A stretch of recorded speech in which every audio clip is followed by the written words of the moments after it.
Vítam vás, dnes sa pozrieme na jednu z najväčších otázok v súčasnom vzdelávaní, a to je samozrejme úloha umelej inteligencie. A vyzerá to tak, že stojíme na akejsi križovatke. Dôkazy totiž ukazujú na dve úplne odlišné cesty, ktorými sa naša myseľ môže vydať. Jedna cesta vedie k obrovskému, povedzme, kognitívnemu posilneniu, no a tá druhá, tá vedie k niečomu, čo by sme mohli nazvať nebezpečným kognitívnym dlhom. Dobre, poďme sa do toho ponoriť, pozrieme sa na tie dve možné budúcnosti, prejdeme si riziká toho tzv. Kognitívneho dlhu, ale aj odmenu v podobe osobného tútora. Potom si ukážeme konkrétnu metódu ako na to, metódu sparring partnera a praktický rámec, ktorý sa volá AI škála. No a na záver sa zamyslíme, čo to všetko znamená pre budúcnosť ľudských učiteľov. Takže poďme najprv na to riziko, ten kognitívny dlh. V podstate je to o tej obave, že ak budeme umelú inteligenciu používať bez rozmyslu, náš mozog sa jednoducho prepne do akéhosi pohotovostného režimu. A pozor, toto nie je len nejaký dojem, toto tvrdenie už podporujú aj celkom nové vedecké dáta. A presne v tomto bode prichádza na scénu jedna naozaj fascinujúca štúdia z MIT. Viete, vedci si povedali, dobre, poďme sa na to pozrieť, doslova. Rozhodli sa presne zmerať, čo sa deje v mozgu študentov, keď píšu esej a používajú pritom rôzne nástroje. A tie výsledky? No, boli, povedal by som, až šokujúce. Ukázalo sa, že pri používaní ChatGPT klesla aktivita mozgu o viac ako polovicu. Predstavte si to. V porovnaní s prácou, kde sa spoliehali len na seba. Mozog sa v podstate, prepol do pasívneho nízkoenergetického módu. A toto, nazvíme to dočasné vypnutie mozgu, malo dva naozaj alarmujúce následky. Poprvé, deravá pamäť. Až 83% študentov si vôbec nepamätalo, čo vlastne napísali, nevedeli citovať ani jeden zdroj z vlastnej eseje.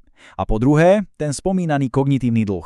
Keď im AI zobrali, ich schopnosť samostatne myslieť a riešiť úlohy bola proste horšia. A v tom je to kľúčové. Uvedomiť si, že tieto nástroje nie sú žiadna neomylná databáza. Ako to výstižne povedal expert na vzdelávacie technológie Mike Sharpless, mali by sme k ním pristupovať nie ako k databáze, ale skôr ako ku konverzačnému partnerovi. Partnerovi, ktorý sa, občas proste mýli. A to od nás vyžaduje, aby sme boli neustále v strehu a kriticky premýšľali. Dobre, ale toto všetko je len jedna strana mince. Poďme sa teraz pozrieť na tú druhú, oveľa optimistickejšiu, na odmenu. Na to, ako môže byť AI neuveriteľne silným spojencom, osobným tútorom pre každého. Zakladateľ Khan Academy, Sal Khan, to vystihol geniálne. Jeho vízia nie je o nejakom robotickom učiteľovi, ktorý nahradí ľudí. Hovorí, predstavte si, že by každá trieda mala 4 alebo 5 úžasných postgraduálnych študentov, ktorí sú učiteľovi kedykoľvek k dispozícii. V podstate presne toto sa stane vďaka AI. Ide teda o asistenta, ktorý ľudského učiteľa posilňuje. A táto myšlienka sa dá rozvinúť do toľkých fascinujúcich úloh. Predstavte si AI ako osobného tútora, ktorý je k dispozícii 24/7 na akúkoľvek tému. Alebo ako kreatívny motor, ktorý pomôže s písaním. Dokonca ako partnera do debaty, ktorý pomôže vycibriť argumenty. Alebo čo takto interaktívny nástroj, ktorý oživí históriu, napríklad spraviť rozhovor s Abrahamom Lincolnom. Možnosti sú obrovské. Takže, otázka znie, ako získať všetky tieto úžasné výhody bez toho, aby sme upadli do toho kognitívneho dlhu? Ako na to? Zaujímavé je, že odpoveď nám ponúka tá istá štúdia z MIT, o ktorej sme už hovorili.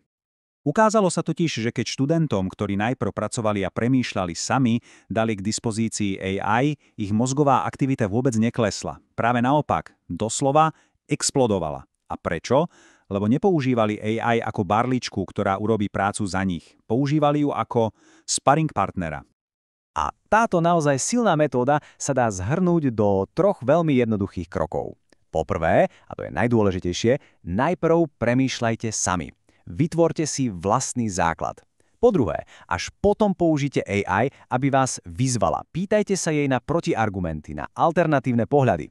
No a po tretie, finalizujte to a prevezmite zodpovednosť. Konečné slovo, konečná úprava, tá je vždy na človeku. Dobre, takže máme filozofiu sparring partnera, ale ako to preniesť do praxe, napríklad v škole?